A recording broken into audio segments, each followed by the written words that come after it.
Gente, recebemos hoje aqui nos estúdios do Band Cidade a fisioterapeuta Naila de Campos Soares. Ela é mestre, né, pela Unesp e é especialista em reabilitação neurológica. O assunto hoje é Alzheimer. Primeiro, doutora, obrigado pela sua presença aqui no nosso programa. E qual a importância desse trabalho seu e de tantos outros profissionais em relação ao Alzheimer? Bom dia a todos. É um prazer estar aqui com vocês.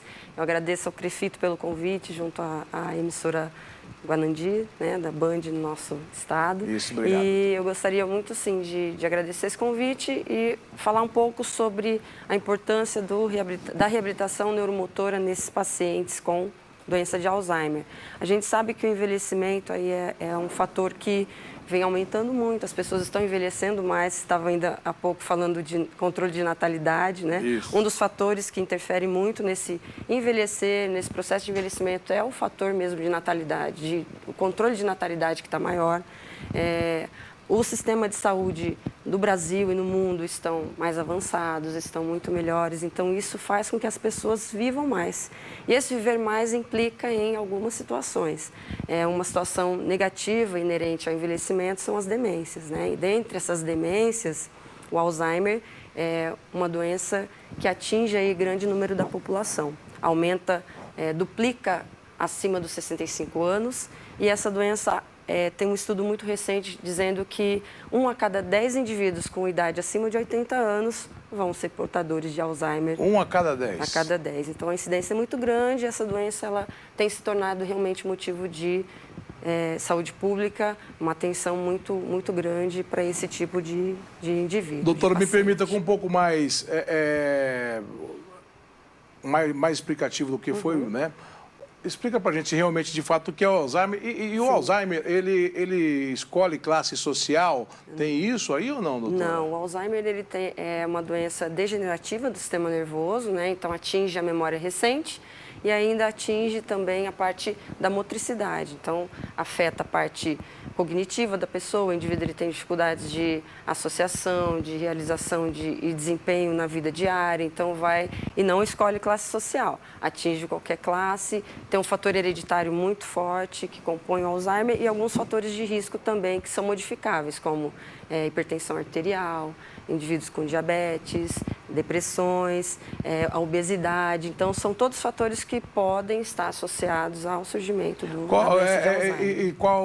Quais são os principais, doutora? A senhora já falou, mas qual que é aquele que é o mais comum, né, para a pessoa desenvolver e a família entender que realmente aquela pessoa precisa de um tratamento mais eficaz? É a perda de memória. Então, os lapsos de memória que acontecem numa fase bem inicial dessa doença, isso aí vai implicando naquela atenção que a família vai ter para esse tipo de doutora, doença. Existe a possibilidade de mais jovens desenvolver o Alzheimer também ou não?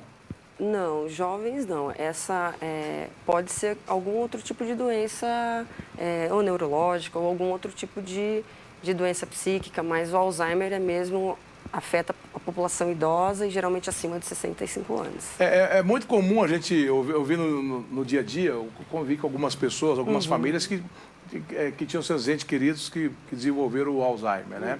Se é assim que eu posso colocar. Mas a pessoa, às vezes, ela consegue recapitular um acontecimento de 20, 30 anos atrás e ela traz aquilo ali à tona para a família, ela lembra com eficácia aquilo que aconteceu. Por que isso pode acontecer, doutora? Isso acontece muito porque essa perda de memória anterógrada, que a gente chama antiga, eles não perdem, ele perde a memória recente. Então, falou com você aqui nesse momento, já esquece dali segundos o que foi dito aqui, porque a perda, os neurônios da memória recente é que são afetados na doença de Alzheimer. E preserva a memória antiga, sim. Então vai lembrar de eventos passados, sim. É muito comum, né? Muito comum. Nesse momento de pandemia, pelos estudos que a senhora tem, com toda a sua equipe, a senhora acha que aumentou muito, doutora?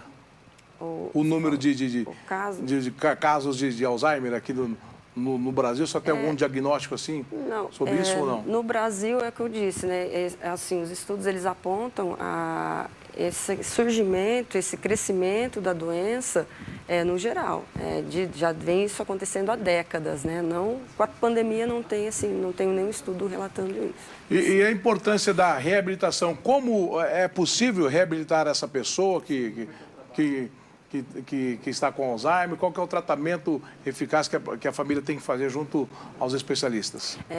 É possível, sim, a reabilitação. Quanto antes iniciar um processo de reabilitação mais precoce possível, a gente vai minimizar os fatores que são relacionados à parte motora. Então, a fisioterapia, né, por exemplo, tratando toda essa parte motora do indivíduo, com alongamentos para manter flexibilidade, força muscular para evitar queda, principalmente fortalecimento de membros inferiores, fortalecimento de tronco, membros superiores.